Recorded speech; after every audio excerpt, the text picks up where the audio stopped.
मेंढक और पुंछ, राजौरी, डोडा, वहां के आवाम से हमारी अपील है कि इस तरफ राशन की किल्लत है, अद्वियात की किल्लत है और हमें आपकी मदद चाहिए, हमें आपकी मदद चाहिए, हमें सीज़फायर लाइन का खात्मा चाहिए और हमें आपकी हमायत चाहिए। मेरी आवाम से अपील है, उस पार आवाम से अपील है। तो मैंने इतने बड़े पैमाने पे कभी अपने सामने यूं एहतजाज मैंने टीवी पे भी नहीं देखा, जितनी बड़ी तादाद में लोग थे। यहाँ हजारों लोग निकल कर आ गए हैं। कई लोग क्लेम करते हैं, जो ज्यादा बोलते हैं वो 1 लाख की तादाद भी बोलते हैं। 10 लाख के करीब लोगों को कहा जा रहा है निकले हुए। तफसीलात आपको बताता हूँ, कहाँ सिक्योरिटी फोर्सेस को हटने पर मजबूर भी किया। पाकिस्तान ऑक्यूपाइड जम्मू कश्मीर में जो लोग हैं ये भारत से हेल्प मांग रहे हैं कि प्लीज हमको फूड मेडिकल सप्लाई भेजिए। और पीओके में हालत इस वक्त इतनी ज्यादा खराब है कि पाकिस्तान के लोग भी इस बात को एडमिट कर रहे हैं। यहाँ की फुटेज आ रही है, जो फुटेज आई है रावला कोट से, वहां पे जो ईदगाह है दरेक ईदगाह, उसमें इतना मतलब वो इतना बड़ा हजूम है कि जो किसी ने कभी वहां पर इस तरह के मुजाहरे नहीं देखे। उन्होंने बताया कि 8 जुलाई तक का वक्त है।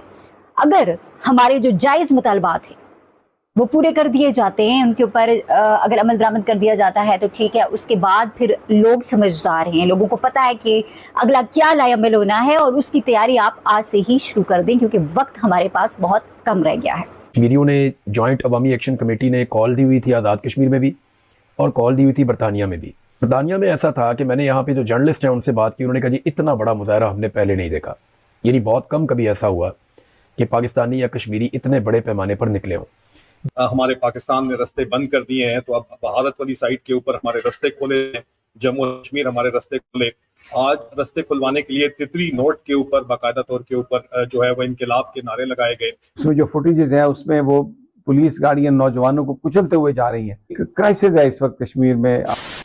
नमस्कार दोस्तों, जय हिंद। जैसा कि आपने क्लिप में देखा, पीओके में 10 लाख से ज्यादा कश्मीरी पाकिस्तान के खिलाफ सड़कों पे आए हुए हैं और वो भारत से मदद मांग रहे हैं, जिसका वीडियो सोशल मीडिया पर ट्रेंड हो रहा है। दरअसल पाकिस्तान के कब्जे वाले कश्मीर में जारी प्रदर्शन के माहौल के बीच जॉइंट अवामी एक्शन कमेटी के नेता सरदार अमन खान ने भारत के साथ बेहतर संबंध बनाने की मांग की है। उनका कहना है कि विरोध प्रदर्शन पर सख्त कार्रवाई के बाद इस्लामाबाद ने इस इलाके में आर्थिक नाकाबंदी लागू कर दिया है। पीओके नेता ने नई दिल्ली से मान्य सहायता भेजने और लाइन ऑफ कंट्रोल पर बॉर्डर खोलने की अपील की है। उनका कहना है कि अगर हालात और बिगड़ते हैं तो आम नागरिकों के पास भारत जाने का विकल्प होना चाहिए। सोशल मीडिया पर वायरल हो रहे एक वीडियो में खान को ये कहते हुए सुना गया है कि हमें भारत की मदद चाहिए, राशन की कमी है और हमें आपकी मदद की जरूरत है। उन्होंने दावा किया है कि पीओके के लोगों को खाने पीने की चीजों और दवाओं की कमी का सामना करना पड़ रहा है, क्योंकि सुरक्षा बलों ने प्रदर्शनकारियों के खिलाफ कार्यवाही तेज कर दी है। भारत हमारी मदद करो। कश्मीरियों ने जॉइंट अवामी एक्शन कमेटी ने कॉल दी हुई थी आज़ाद कश्मीर में भी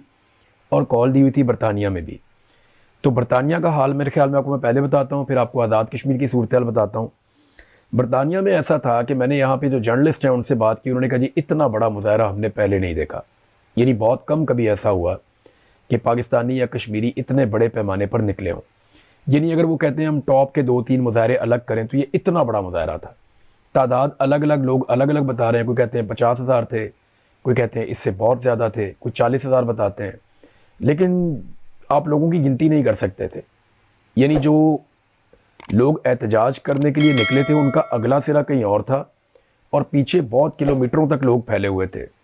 इतने बड़े पैमाने पर ख़वातीन हजरात यहाँ बरतानिया में निकले और ये सिर्फ लंदन से नहीं थे, ये मुख्तलिफ़ शहरों से आए। मुझे लोग मिले, उनमें से कुछ लोग लूटन से आए हुए थे, बर्मिंघम से आए हुए थे, मैनचेस्टर से आए हुए थे और बहुत सारे शहर हैं यहाँ छोटे बड़े बरतानिया में।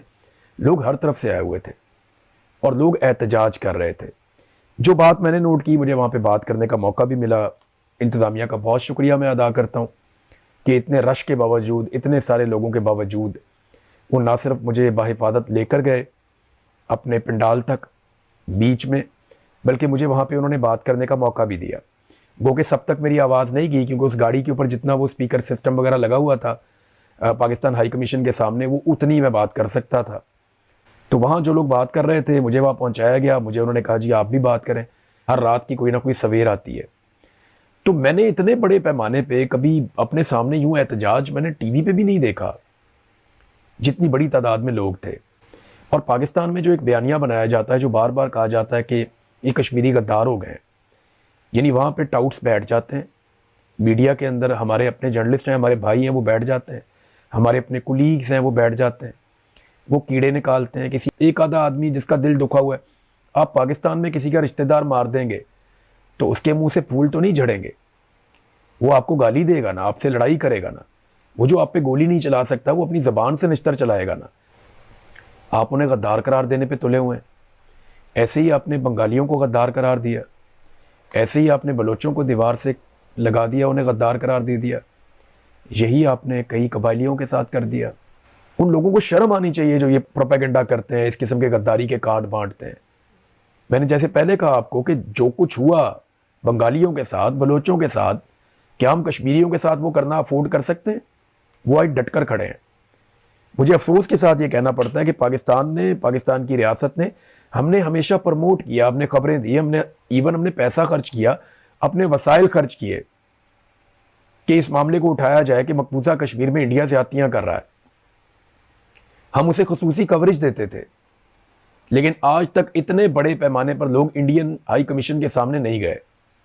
इतनी बड़ी तादाद में कश्मीरी कभी इंडिया के खिलाफ एहतजाज करने के लिए नहीं गए। आज से थोड़े दिन पहले पीटीवी पे खबर चलाई जा रही थी, पाकिस्तान के टीवी चैनल्स को कहा गया कि आप ये खबर चलाएं, जनेवा में भारत के खिलाफ एहतजाज हुआ है और वो कश्मीरियों ने किया है। मैंने वो कश्मीरी गिने, वो 12 लोग थे टोटल। उन 12 लोगों की खबर पे आप हेडलाइन चला रहे थे, यहां हजारों लोग निकल कर आ गए हैं। कई लोग क्लेम करते हैं, जो ज्यादा बोलते हैं वो 1 लाख की तादाद भी बोलते हैं कि इतनी बड़ी तादाद में लोग पहले कभी नहीं निकले।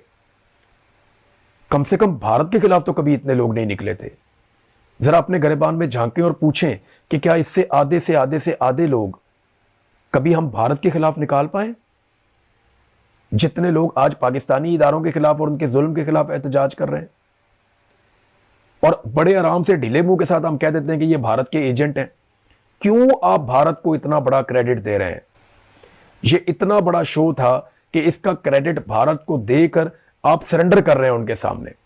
तो जो बयानिए की जंग अगर हम देखें तो आज हुकूमत मुकम्मल तौर पे नाकाम है। आज़ाद कश्मीर हुकूमत, पाकिस्तान हुकूमत, वहाँ पर मुजाहिरीन जो हैं उन्होंने अवामी एक्शन कमेटी की बात को सुना है। उनके कहने पर वो घरों से निकले हैं, और जो निकलने वाले थे उनमें बच्चे भी हैं, बूढ़े भी हैं, जवान भी हैं, ख़वातीन भी हैं। जो फुटेजेस वहाँ से आ रही हैं उसमें ख़वातीन अपने छोटे छोटे बच्चों को हाथ में लिए सड़कों पर चल रही हैं, हज़ारों की तादाद में। और ये सिर्फ एक जगह नहीं है, हर जगह पर कश्मीर से जहाँ जहाँ की फुटेज आ रही है। जो फुटेज आई है रावला कोट से, वहाँ पे जो ईदगाह है दरेक ईदगाह, उसमें इतना मतलब वो इतना बड़ा हजूम है कि जो किसी ने कभी वहाँ पर इस तरह के मुजाहरे नहीं देखे। काफिले इर्द गिर्द के रावला कोट की तरफ पहुंचे हैं, और वहाँ पर कई जगहों पर पुलिस का झगड़ा भी हुआ है। डडियाल में बताया जा रहा है कि वहाँ पर मुजाहिरीन के दरमियान और जो पुलिस है झगड़ा हुआ, जिसमें गोली चली, आंसू गैस, और एक नौजवान की वहाँ पर हलाकत की खबर है। 4 बताते हैं शदीद जख्मी हुए हैं। हुकूमत ये कह रही है कि 4 पुलिस वाले भी अगवा कर लिए गए हैं रावला कोट के नज़दीक, वो अपनी सरकारी ड्यूटी पे जा रहे थे। इसी हम जिस जगह पे जिक्र करें हम, अगर आप उसमें पलंदरी में देखें तो वहाँ पर झगड़ा हुआ और पुलिस का और मुजाहिरीन का, और फिर वहाँ पर जो सिक्योरिटी फोर्सेस के लोग हैं उनको भगा दिया पुलिस ने। मुजफ्फराबाद में आंसू गैस, मुजफ्फराबाद में पुलिस की झड़प, और जिस वक्त पुलिस ने ये रियलाइज़ किया कि अब वो पसपा हो रहे हैं तो उन्होंने जिस तरीके से गाड़ियां चलाई, उसमें जो फुटेजेस हैं उसमें वो पुलिस गाड़ियां नौजवानों को कुचलते हुए जा रही हैं। बड़ी तेज़ी से वो उस क्राउड से निकलने की कोशिश कर रही हैं, और फिर नज़र आ रहा है आंसू गैस शेलिंग। और पीर चनासी वाली जो सड़क है उसके ऊपर से जहाँ कहीं भी कुछ लोग नज़र आ रहे हैं तो शेल फेंके जा रहे हैं। एक पूरा एक क्राइसिस है इस वक्त कश्मीर में, आप उसे लॉ एंड ऑर्डर का क्राइसिस कह लें। हंगामे हो रहे हैं जिस तरीके से, एक एक जगह का आप नाम लें तो वहाँ पर इस वक्त मीरपुर में हंगामे हैं।